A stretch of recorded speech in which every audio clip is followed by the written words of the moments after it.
I'm Sarah, and I'm reading 100 books in 100 days. If you haven't already, check out my introduction video so that you can get a little bit more context as to why I'm doing this challenge and what my rules are. So in this video, I'll be going over the first 10 books that I read and introducing the second 10 books that I plan to read. To recap, I'm following 4 rules in this. My first rule is that I want at least 30% of the books that I read to be either classics or nonfiction. I call these in general vegetables. My second rule is that I want at most 30% of the books that I read to be rereads. My third rule is that I want the budget for this to stay under $50 a month. And my fourth rule is that I want my total page count to be at least 25,000.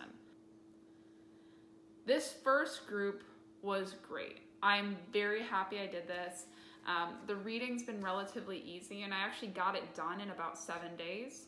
And that's about 2,800 pages. I had 4 vegetables and 0 rereads, and it cost me about $14 to acquire the books. I'm feeling pretty good. I honestly, the hardest part for me is gonna be, I think, recording the videos. I did not realize how hard it is to edit a YouTube videos. But to not spend too much time in it, I want to get into my reviews. Now, obviously there's 10 reviews and 10 previews, and so I can't take a ton of time with each. If this gains traction, I'm happy to do deeper dives into any particular books. Originally, I was going to try and rank them, but then that felt really unfair to the great books that I read in this because there were so many. So what I'll do is I'll talk about my 4 standouts. I'll talk about the one book that I hated, and then I'll talk about the ones that kind of fell in between. So my first standout is Hillbilly Elegy, and this is probably one of the best nonfiction books I've ever read in my life. It follows J.D. Vance's life as he grows up in rural Ohio. His family dynamics are very far from what picket fence. Through all this, J.D. really overcomes. He makes it into the military, he eventually goes on to the Ohio State University, and he goes to Yale for law school. And what really struck me was how much of success is built on expectations and what other people's expectations are of you. Overall, I thought it was a great book. I think it lends a lot of perspective to current political pressures, and I think it is a very quick read. My next standout is Thunderhead. So just as much as I love Scythe, I loved Thunderhead. Neil Shusterman did an awesome job of really selling me on this world where people don't die natural deaths. I loved Citra. I think she continues to be a great character, and watching her terms with being Scythe Anastasia, I think is amazing. And then we are introduced to a new character within this, Grayson. I kind of lump Grayson and Rowan together in my mind, that both of them are under really bad circumstances, and sometimes I have a little bit of a harsher view of it kind of felt like, Grayson was whining at parts. And I sit back and realize that they're teenagers, and that honestly their reactions to things are pretty realistic. My other big highlight in this was the action scene that they created for the end of this book. Was so well done. They flip-flop between numerous different points of view so that you really understood the impact, and it only added to the build for me. He's on a little bit of a cliffhanger, so I'm excited for the toll. Next, I'm gonna get into my last 2 books, which are kind of weirdly similar. First of these is Marissa Meyer's Renegades, and wow, this was such a good book. It's the first in the series, and this was just a wonderfully done book. I think the action in this was done similarly well to Thunderhead, and I really enjoyed it. I thought the world that Marissa Meyers built was really rich and very real. I don't think I can do this any type of justice beyond just saying that I love Nova. I think I would love to be her. Her ability to do things beyond just what her powers allow her to do, I think is one of the coolest things about her. And I enjoy Adrian. And my last standout is Vicious. So Vicious is by V.E. Schwab, and similarly, there's superpowers again. This time, our superpowered people are called EOs, or extraordinaries. And we follow two of those extraordinaries, Victor Vale and Eli Ever. Now, neither of them are really actually heroes. And we see them decide to basically battle it out. But in the meantime, we're getting all this backstory as we go along two different timelines. One in the present in Merit City, and the other 10 years ago at university, where Eli and Victor first meet. And where they're actually friends. I thought it did the plot incredibly well. The ending was wonderful.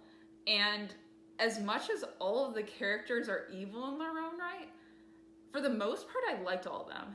The one exception being Serena. Just in general, I don't like her. She makes me so mad. So those were my 4 standouts. So now on to the ones that boiled my blood. And that would be the picture of Dorian Gray. The story follows, for the most part, 3 characters. The first is the title character, Dorian Gray. And he is this outrageously handsome man that's very innocent, very naive, and just doesn't have a lot of thoughts of his own. Next, you have Basil, who is an artist, and he paints a picture of Dorian Gray. Henry, who's actually really kind of a jerk. Although I find myself most interested by his character. He's bald-faced, a horrible person. But he at least makes it interesting. It's just rushed. It's not done well in my mind, and I get it. The symbolism's like batting over the head. Society values beauty too much, and that beauty can corrupt and materialism can corrupt, but it treats the reader like they're stupid, and that just makes me really mad. For a 120-page book, it was like pulling teeth, and I was not happy about it. My other classic that I read that is actually going to fall more into my kind of in the middle group is Ethan Frome. Honestly, if it wasn't for this epilogue, I probably would have sorted in with Dorian Gray, but the epilogue did save some things for me and overall made it a worthwhile read. My next one that just kind of fell in the middle is Awake. So Awake follows Scarlett and Noah. So Scarlett doesn't remember the first 4 years of her life. And later you learn that her parents aren't her parents, or her real parents are in a cult, and Noah's part of that cult, and, you know, thing feels a little bit rushed, and doesn't feel, I feel like the characters aren't fully fleshed out, and I think there's just a little bit that left to be desired. That said, it's a quick read, and relatively worthwhile in my mind. Next one's 5 to 1. If it wasn't for just some of the going concerns that I had, this would have been up in my standout books. So 5 to 1 is following the lives of 2 people. The first is Sudsana. Second is contestant number 5. So in this world, men disproportionately outnumber women. And because of that, in order for a man to get a wife, he has to go through these tests. Basically, if you don't have a wife and you don't get born into a family that happens to have a girl in it, you're really poor. And the men end up having like basically no rights, and there's no way to essentially leave in this kingdom because there's a giant wall and guards guarding the wall, with women being the only ones that can hold high-powered jobs. The big thing that bothered me on this was that it didn't explain how you get from, you know, a society where they have a one-child policy and boys are so preferred over girls that people are aborting their daughters, to this country where men have basically no rights. And that really bothered me because they make it sound like it didn't happen over that long of a period. So that's what really bothers me out of all this, is just that piece. The structure was cool. So all of the females' parts were in basically a poem form, where all the boys' parts were in traditional paragraph form. Overall, a good read. Just that one plot hole really bothers me, and I don't think I could get over it. Next is Francis Ween's Marx Kapital. I'll keep it short and sweet. This was a really good biography. It sold me on Das Kapital. It made me really want to read the book. It follows Karl Marx's life as he goes through the process of writing Das Kapital and all the personal dilemmas that he had, you know, some of the big political events that structured his views and his creative process throughout it. And there's a lot of different interesting pieces that I thought really helped me better understand Karl Marx and the legacy that he's left behind. So overall, I think it was a worthwhile biography and definitely would recommend. Finally is Go Ask Alice. So this was supposedly the diary of a teen drug addict in the late 60s to early 70s. Reading it, it just felt inauthentic. You watch her fall into the throes of addiction.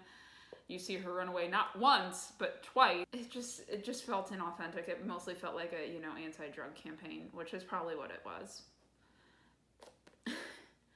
That said, I think overall the story was good enough as long as you kind of see through the propaganda.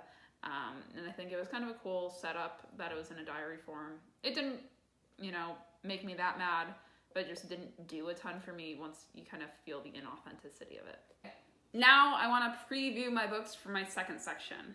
And I'm calling my second section the section of the sequels, because that's essentially what it is.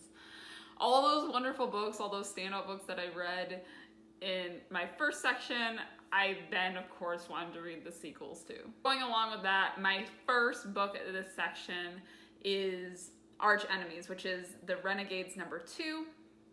Again, following Nova and Adrian still as they continue their journey. Nova continues to try and tear the Renegades apart from the inside, and Adrian continues to try and justify his own means of keeping justice. I'm actually renting it on Overdrive, so I don't have a physical copy. Continuing on with that piece, I felt good enough about Renegades that I actually bought Supernova before I even, you know, started Arch Enemies. I was gonna do this one on Overdrive as well, but then I realized that there was gonna be a 6-week wait period. My next book that's actually in the mail, I couldn't wait to film this until it was in, but The Toll. So that's the final in the Arc of the Scythe trilogy. As I talked about before when I talked about Thunderhead, it left off on a cliffhanger. So I gotta see how things end for Citra and Rowan and this entire world. Also, I guess I kind of want to know what happens to Grayson and the Thunderhead. My next one that I'm doing is Vengeful, so that's the sequel to Vicious. The synopsis alludes to a new character being brought in called Marcella, although it also talks about Victor Vale and Eli Ever being in this one.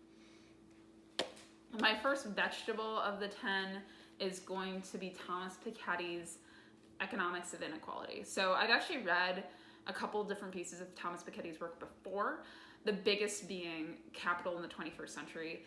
That was a mammoth. This one, luckily, is only 121 pages. Nice, quick read, basically explaining the measures and the impact of inequality in Western economics.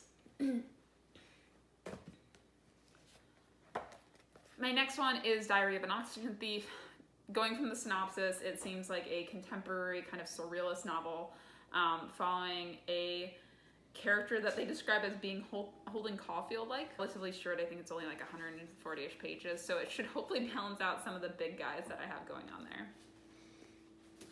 My next vegetable is William D. Cohen's Why Wall Street Matters. So this book basically introduces Wall Street, explains why, you know, the physical street itself as well as the businesses that historically were on the street are part to not only American financial system, the world financial system, but also parts of American culture. Other books that I also have on Overdrive.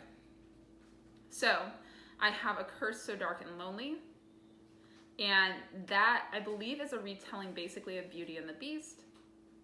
And then I also have Little Fires Everywhere. So this was actually recommended to me by my friend Emily. There's two families, one of which is relatively rich, and one of which is relatively poor. My final vegetable of this is Animal Farm. So this is a reread for me, my first so far in the challenge.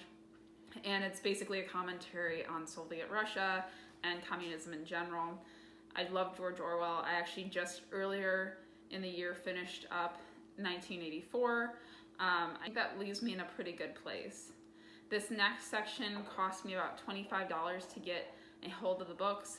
I'm very lucky that I was able to use so many different resources from my library, because it actually got me most of my books for free. In terms of vegetables, I have 3 vegetables on the list. And then in terms of page count, it's actually going to be a big page count one. I'm going to have well over 3,000 pages in this, so wish me luck, you know. Well, with all that wrapped up, I hope to see you guys in my next installment. I'm very excited about it. Wish me luck.